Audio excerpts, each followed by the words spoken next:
Welcome back to APUS History Era 4. Today we're going to be looking at topic 4.9 and the development of an American culture. What develops is a blend of European and American elements, both national and regional, and influenced literature, art, philosophy, and architecture in the U.S. So let's get to it. This developing American culture was heavily influenced by the post-war of 1812 nationalism, with patriotic themes as well as uniquely American ideas. Prior to this, European influences had dominated.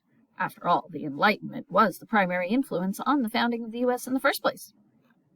But over time, Enlightenment thought became increasingly replaced by Romanticism, a shift from rational thinking to emotion and desire. It was a philosophical movement that sought to idealize the nature amidst an increasingly industrialized world.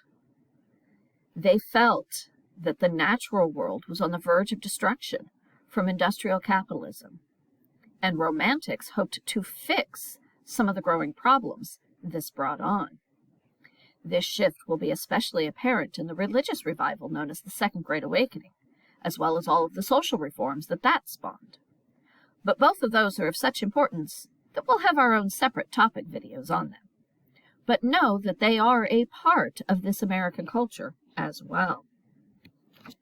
During this time period, this philosophical idea emerged that people, men and women equally, had knowledge about themselves and the world around them that transcended or went beyond what they could see, hear, taste, touch, or feel. This knowledge came through intuition and imagination, not through logic or the senses. People could trust themselves to be their own authority on what was right. And so this philosophy is known as Transcendentalism.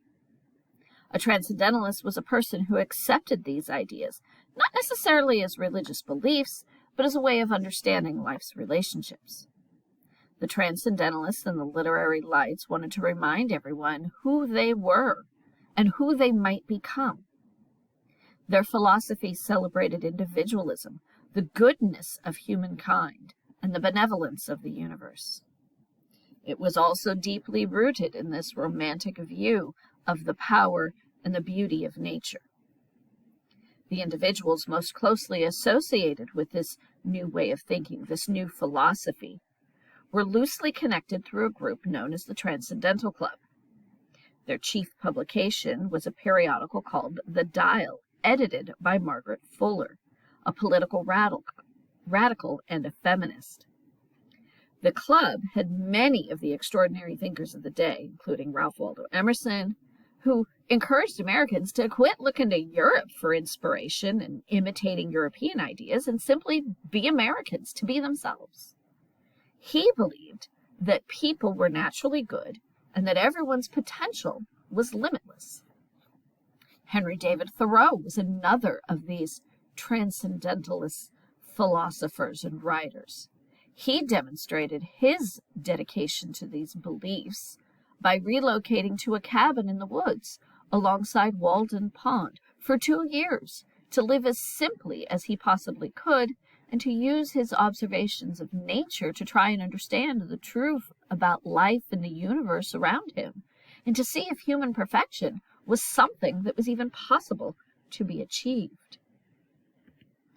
This philosophy also helped to further the development of American literature, with many of the Transcendentalists being amongst America's most celebrated authors.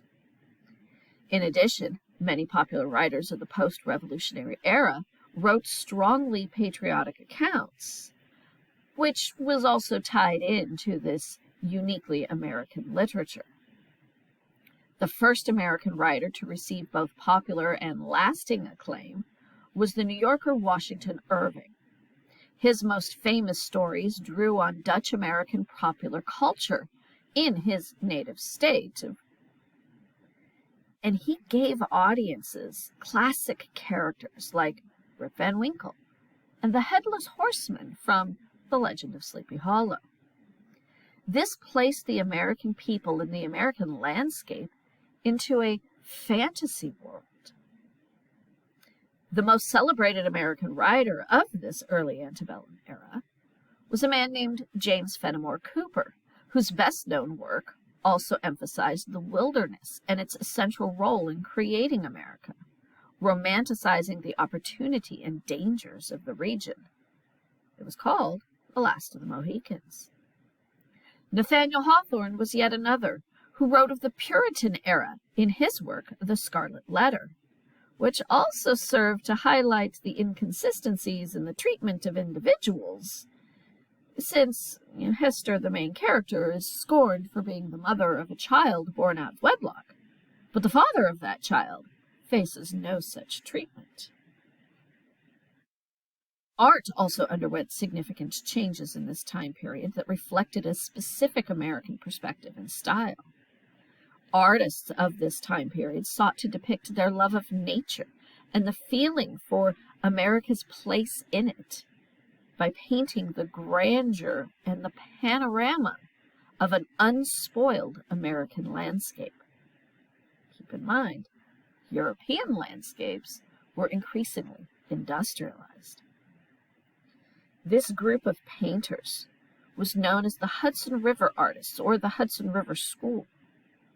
Before the 1800s, most artists were really only successful if they could attract notice of a wealthy family who could afford to have portraits painted, which was the primary form of artistic expression. If you weren't doing that, though, you might be commissioned to recreate famous historical scenes, which also would hang in the homes of the wealthy. But with the invention of the daguerreotype, which was an early form of photography, that took away a lot of the demand for portrait painting. So artists began to create work for the enjoyment of others, including the developing middle class. Soon it became as common to see a painting over the fireplace of a person's home as it was to find a Bible on the kitchen table. Thomas Cole was one of these most famous of America's landscape painters in the area. His early subjects were of the Hudson River Valley and the Catskill Mountains, full of beautiful scenery, waterfalls, and primal mists. Nature dominated many of these artistic depictions, and artists like John James Audubon focused on specific natural elements of the U.S., with his primary subject matter being birds. In fact, his paintings are so iconic and memorable that one of the largest birds conservancy organizations in the world is named after him. And finally, the architecture of this period. It also began to move away from relatively recent European influences and develop a more American style, although they are still borrowing on influences from others. Much of the architecture of the colonial period, and even immediately afterward, was built after the British Georgian style, which was quite restrained and symmetrical. But after the Revolution, and especially after the War of 1812, we see the transition to more Greek and Roman revival architecture because of the connections to ancient Greek and Roman democracies, and after all, we were the first modern democracies, so essentially we're imitating those styles. You can especially see this in the architecture of Washington, D.C., and really in the Capitol building with all of its arches and its towering domes.